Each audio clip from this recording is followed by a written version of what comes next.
When Grandma was young, she was the famous beauty in the town next door. She always tucked several fresh flowers in her hair, red and blue, shimmering with tiny flecks of light under the sun. It was such a lovely sight. Even though the grown-ups warned her never to take the path through the forest, she never listened. Only the flowers there were the most beautiful. As for the wolves, so what? Nothing ever happened, after all. The first time the wolf met her, he almost had the fur torn right off his ears. He had been lazing in the warm sunlight, and when she pinched his ear and woke him, he stared dazedly, squinting against the bright sun. She stood wrapped in warm light, and her blue eyes held the sea of flowers in him. He thought the flowers in her hair were gorgeous, yet she was far more beautiful than any bloom. When she realized what she had lifted was not a flower but the ear of a young wolf, the girl and the wolf locked eyes for 2 seconds and screamed at the exact same time. "I'm so sorry, I mistook your ear for a flower." She gently rubbed his ear and apologized. He stared blankly at her until her figure vanished down the path. From that day on, he felt he had stepped onto a road with no return. Why had he stopped chasing rabbits and started sneaking behind this human girl every single day? It was a total disgrace to wolfkind.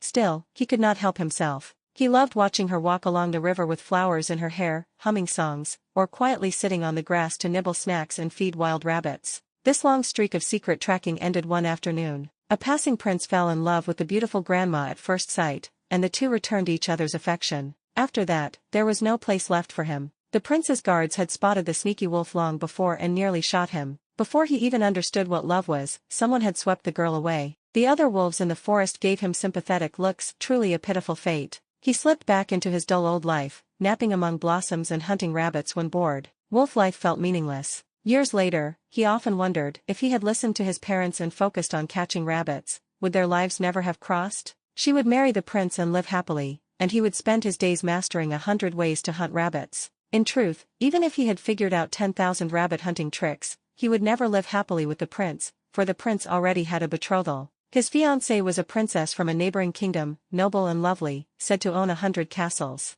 It was the story of a liar who played with her heart. The deeper the devotion once was, the uglier his true colors became. When Grandma fell pregnant with his child, the prince slipped away without a word to wed his noble princess and never came back. Everyone in town knew that the once most beautiful girl had lost her mind. She sat outside her house every day, rambling nonsensically. Folks whispered that she was still waiting for the prince to marry her, pitiful and ridiculous. The young wolf snuck to visit her many times. She stared emptily into the distant sky. He could not speak the human tongue and could only gaze at her pleadingly, hoping she would notice him. Yet she just sat there talking to herself. "Where is my baby?" The baby was already gone. On the day she tried to cross the forest to find the prince, a heavy rain washed everything away. She said she should have had a daughter, a little girl with lovely eyes, for whom she would sew the most beautiful dress in the world. She ran frantically around the town, searching for her child. Eventually, the townsfolk drove her out. They claimed the mad woman would snatch someone's baby sooner or later. The wolf watched her cry helplessly in the forest, and his heart ached sharply. One day, a mother and daughter moved into the flower-filled town and settled in the remotest house,